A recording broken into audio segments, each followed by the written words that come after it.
बीती रात दिल्ली के उप मुख्यमंत्री मनोज सिसोदिया छठ पूजा के कार्यक्रम में पहुंचे। उप मुख्यमंत्री मनीष सिसोदिया ने धार्मिक मंच पर पूरा भाषण पॉलिटिकल दिया। मंच पर दिल्ली पुलिस के ज्वाइंट सीपी संजय सिंह और दिल्ली से आम आदमी पार्टी के कई विधायक उप मुख्यमंत्री एक साथ बुलाए गए। जब पहले आपके 2 विधायक बोले तो फिर उप मुख्यमंत्री मनोज सिसोदिया पॉलिटिकल भाषण देने लगे। धार्मिक मंच से पूरा भाषण पॉलिटिकल चल रहा था तो मंच से जॉइंट सीपी संजय सिंह बीच में ही बिना सम्मान लिए चले गए। संचालक पर मंच से अनाउंसमेंट करते रहे पर संजय सिंह कार्यक्रम से निकल लिए। मनीष सिसोदिया ने लोगों से पूजा में भी अपना पॉलिटिकल एजेंडा डाल दिया।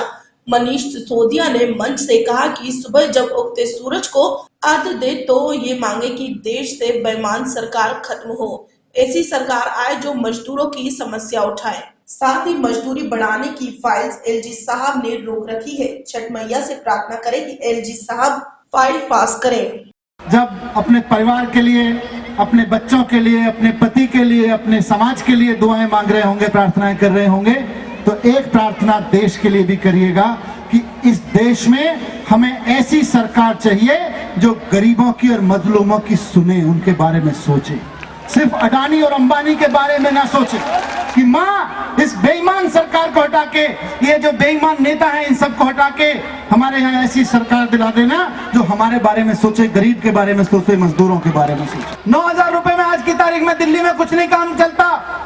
सारे अफसरों की तनख्वाह बढ़ गई, 7वां वेतन आयोग आ गया, 6ठा आयोग आ गया।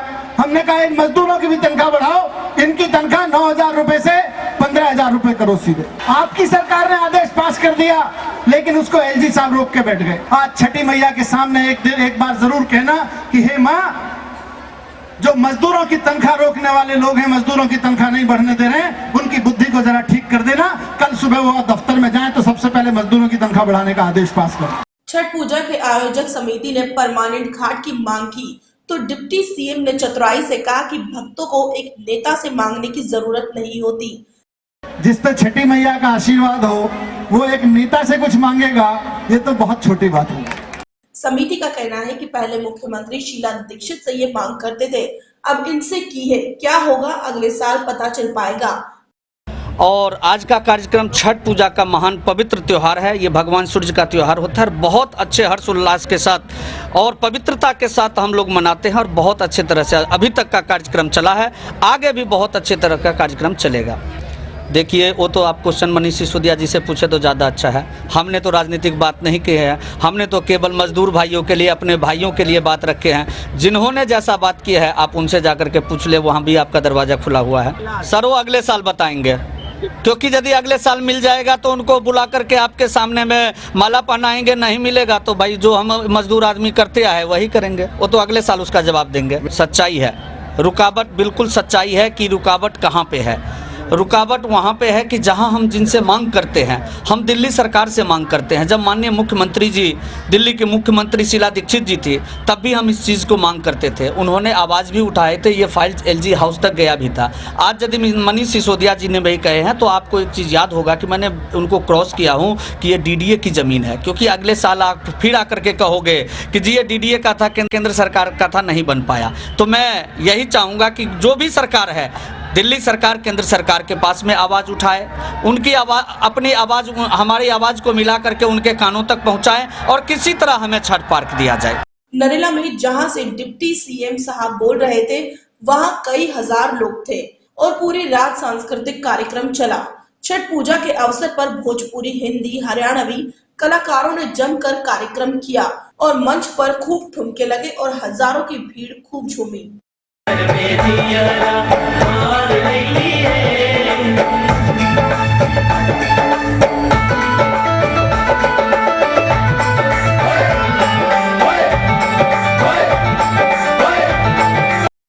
कुल मिलाकर पूरी रात छठ पूजा की धूम रही और नेताओं की भीड़ मिली, जिसमें जमकर पॉलिटिकल भाषण दिए गए। दिल्ली से यामिन शाह की रिपोर्ट। फरहान जी खाचरोड तहसील में लगा भक्तों का तांता। देवनारायण बाबा ओकाश कुंवर भैरू जी की भक्ति में डूबे आसपास के सभी श्रद्धालु। हर वर्ष लगातार बाबा के दरबार में मेला लगता है। दिवाली से 15 दिन के लिए यहाँ पर इस तरह का आयोजन किया जाता है। श्रद्धालु अपनी मन्नतें होने पर यहाँ ओकास भैरू जी को लगाते हैं शराब का प्याला। कई श्रद्धालु बकरे तो कई मुर्गे की कराते हैं मन्नत। हजारों वर्षों से चली आ रही ये परंपरा काल भैरव उज्जैन की तरह परांजी में भी लागू है। ओकास भैरू जी को शराब का प्याला, जिस पे कई संस्था और वैज्ञानिक कर चुके हैं शोध, लेकिन शराब के प्याले का रहस्य आज तक कोई भी नहीं ढूंढ पाया। यहाँ विवाह के लिए लग्न की पाती भी लिखी जाए। यहाँ के सेवक बताते हैं कि इस मंदिर की स्थापना विक्रम संवत 11,031 ईस्वी में हुई थी एवं उनके पूर्वज कई पीढ़ी से यहाँ सेवा कर रहे हैं। मंदिर की स्थापना संवत 1131 में हुई, विक्रम संवत। क्या विशेषता है इस मंदिर की? ये देवनारायण भगवान का मंदिर है। एवं भैरू जी ओकास कुंवर भैरू नाम से प्रसिद्ध है। क्या विशेषता है यहाँ पर? यहाँ पर विशेषता ये है कि मेला लगता है। देवनारायण भगवान के आदिवासी लोग ज़्यादा मानते हैं। भैरू जी शराब पीते हैं और आदिवासी लोग बकरा भी चढ़ाते हैं। जिस भाई बहन के दूध नहीं उतारता है वो साधु माता की बावड़ी पे जाती है और अपना दूध उतार लेती है। कितने समय से मंदिरों में पूजा कर रहे हैं आप यहाँ पर? मंदिर में हमारे पूर्वज हजारों साल से पूजा कर रहे हैं। यहाँ पे मंदिर का निर्माण हुआ ने संवत 1131 से में हुआ था ने वो देवनारायण भगवान के हाथ की स्थापना है भैरू जी की। तो जब से स्थापना उस टाइम से भैरू जी शराब पीते हैं। इसके अलावा यहाँ क्या विशेषता है? यहाँ पे भैरू जी के लग्न की पाती मिलती है। लग्न की वो भैरू जी यहाँ पे शराब पीते हैं। तो देवनारायण भैरू जी के यहाँ से लग्न ले जाते हैं लोग और विवाह करते हैं। नीचे साधु माता की बावड़ी है, वहाँ किसी भाई बहन के दूध नहीं होता है तो ब्लाउज गीला करके ले जाते हैं यहाँ से, उससे दूध उतरने लग जाता है। तो ये है स्टोरी के कहीं पता नहीं, सैकड़ों साल पहले कहीं से उड़ के आया है। ये हमारे बाप दादा भी कहते हैं कि हमारे टाइम में भी ये बना हुआ ही था। और इस महल का एक ये खासियत है कि जैसे काल भैरव पे दारू चढ़ती है ना, जैसे यहाँ पे भी दारू चढ़ती है। वो काल भैरव जैसी दारू कहाँ जाती है कहाँ नहीं आती है इसकी कितनी जांच हो गई पर आज तक मालूम नहीं पड़ा। वो काल भैरव दोनों भैरव एक जैसे ही है।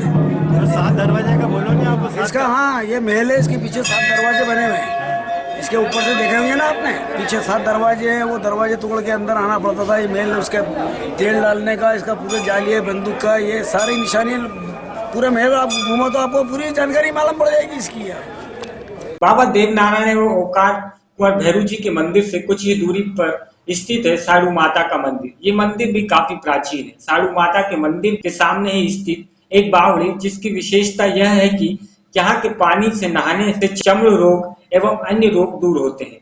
महिलाओं के लिए ये बावड़ी साधु माता का मानो अलौकिक वरदान है, क्योंकि जिस स्त्री को स्तन सुख मिलता है एवं वो अपने शिशु को स्तनपान कराने में असमर्थ होती है, ऐसी मान्यता है कि यदि वो स्त्री अपने ब्लाउज को इस बावड़ी के पानी में भिगोकर पहन ले तो वो अपने शिशु को स्तनपान कराने में समर्थ हो जाती है। इस प्रकार वो स्त्री अपने जीवन की सबसे बड़ी खुशी मातृत्व सुख को प्राप्त करती है। बहुत दूर दूर से लोग यहाँ दर्शन करने और मेला देखने और अपने दुखों के निवारण के लिए आते हैं। प्रशासन की ओर से परांजी मेले के लिए समस्त मूलभूत सुविधाएं उपलब्ध कराई गई। भक्तों की आस्था का यह मेला हर वर्ष इसी तरह उल्लास और शांतिपूर्ण ढंग से मनाया जाता है, जिसमें आसपास के सभी शहरी एवं ग्रामीण लोग, बच्चे बूढ़े सभी बढ़ चढ़कर हिस्सा लेते हैं। रतलाम से राकेश दिवानिया की report. DAV college welfare association ने रविवार को कॉलेज परिसर में पूर्व छात्रों के मिलन सम्मेलन का आयोजन किया। पूर्व छात्रों को जोड़ने के इस अभियान में कई छात्र वर्षों बाद पुराने सहपाठियों से मिले। पूर्व छात्र संघ अध्यक्ष धीरज पांडे तथा पूर्व अध्यक्ष अवनेंद्र सिंह के अथक प्रयास से कॉलेज परिसर में भूतपूर्व छात्र एक दूसरे से मिले और युवावस्था के संबंध ताजे किए। कार्यक्रम में कॉलेज के पूर्व छात्र मंत्री शरद प्रताप शुक्ला, पूर्व विधायक सुरेंद्र चंद्र तिवारी के साथ साथ महत्वपूर्ण पदों पर आसीन कॉलेज के पूर्व छात्रों का सम्मान भी किया गया। लखनऊ से आनंद श्रीवास्तव की रिपोर्ट।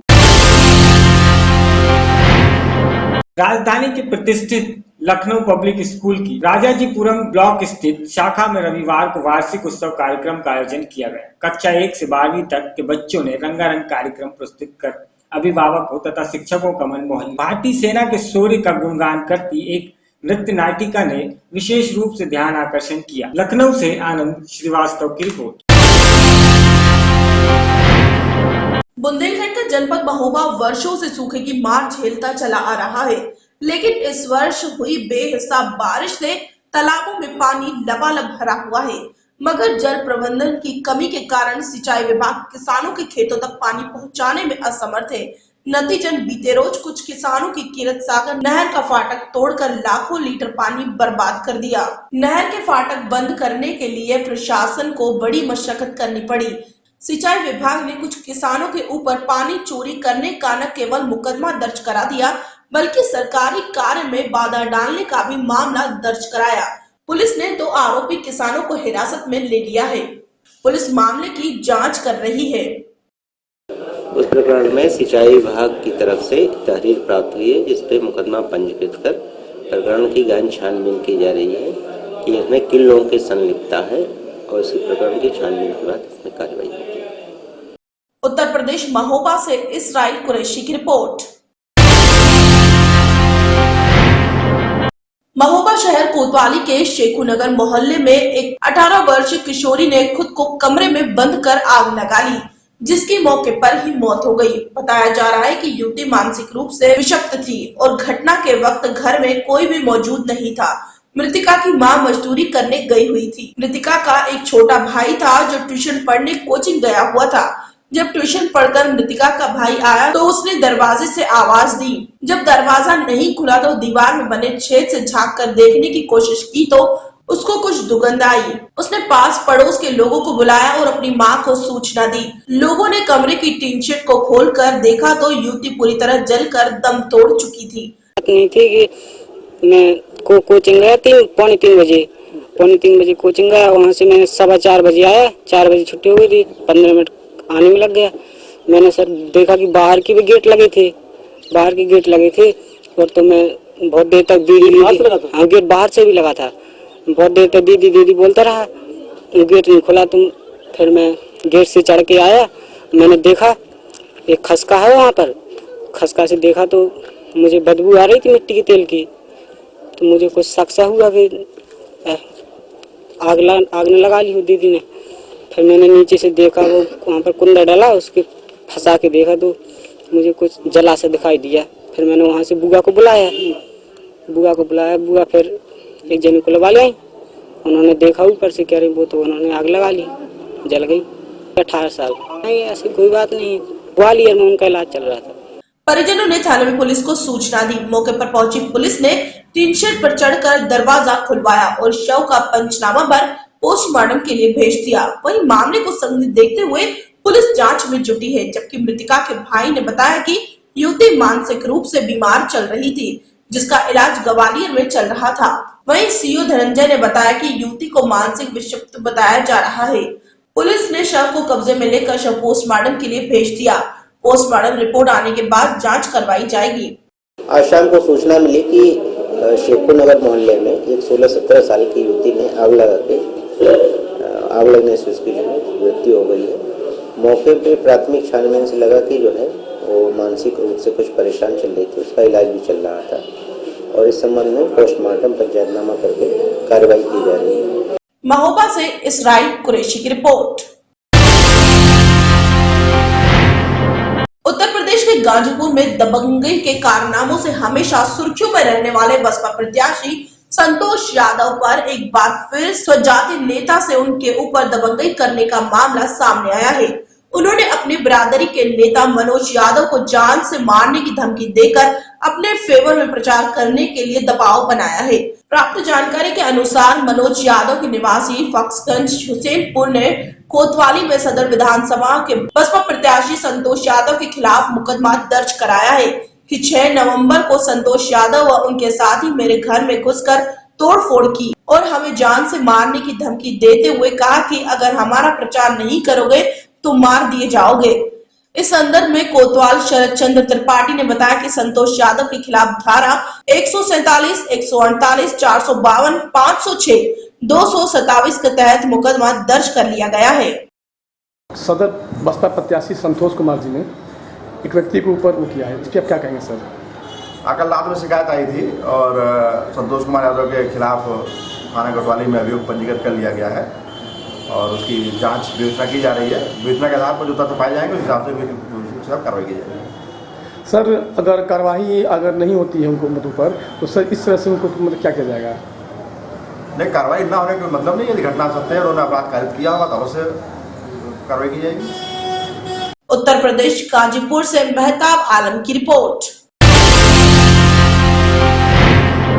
पूर्वी उत्तर प्रदेश में धूमधाम के साथ मनाए जाने वाला महापर्व डाला छठ के अवसर पर गाजीपुर के सभी गंगा घाटों पर श्रद्धालुओं की भारी भीड़ रही।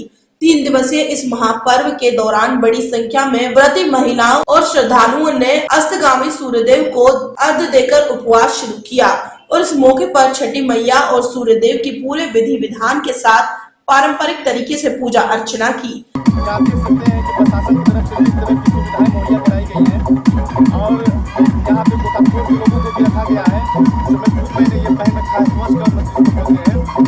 और आप देख सकते हैं कि तमाम तरह के लोग यहाँ पे इकट्ठा हो रहे हैं और उसी देर में सभी श्रद्धालु और सभी महिलाएं बच्चे जो घाट पे आ जाएंगे और कुछ देर बाद ये सूर्य भगवान को अर्घ देंगे और फिर यहाँ से जाएंगे। आप देख सकते हैं कि किस तरह से मैं नाव में बैठा हूँ और दिखाना चाहता हूँ, कैमरामैन को भी दिखाएं किस तरह से पानी के बीचों बीच में व्यवस्था की गई है और यहाँ पे व्यवस्था की गई है चारों तरफ।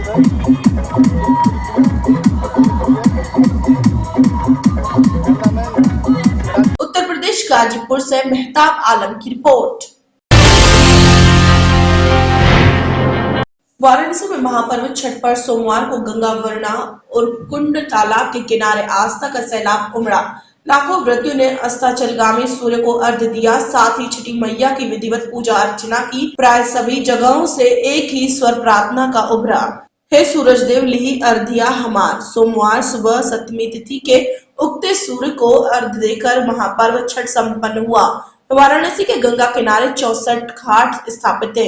इन सभी घाटों पर व्रती महिलाओं सहित श्रद्धालुओं से घाट पूरी तरह ठसाठस भरा रहा। कानून व्यवस्था की भागदौड़ एसपी सिटी के हाथों सौंपी गई थी। एसपी सिटी ने बताया कि एनडीआरएफ एक प्लाटून वही पीएससी बाढ़ राहत कंपनी के साथ ही शादी वर्दी सिविल ड्रेस में पुलिस के जवान नाके नाके पर तैनात किए गए थे। एसपी सिटी ने बताया कि हर तरह से सुरक्षा के व्यापक प्रबंध किए गए हैं। कहीं से कोई अप्रिय घटना की सूचना नहीं मिली और न ही होने दूंगा। सुरक्षा के व्यापक प्रबंध किए गए हैं। तो वहीं महिला कांस्टेबलों के साथ महिला थानेदार को सुरक्षा व्यवस्था में लगाया गया है। व्रती महिलाओं की सुरक्षा और श्रद्धालुओं की सुरक्षा को देखते हुए प्रशासनिक अधिकारियों को नावों से और टिमरों से घाट विहार करते देखा गया, पेट्रोलिंग करते हुए देखा गया। वाराणसी से रविंद्रनाथ सिंह की रिपोर्ट।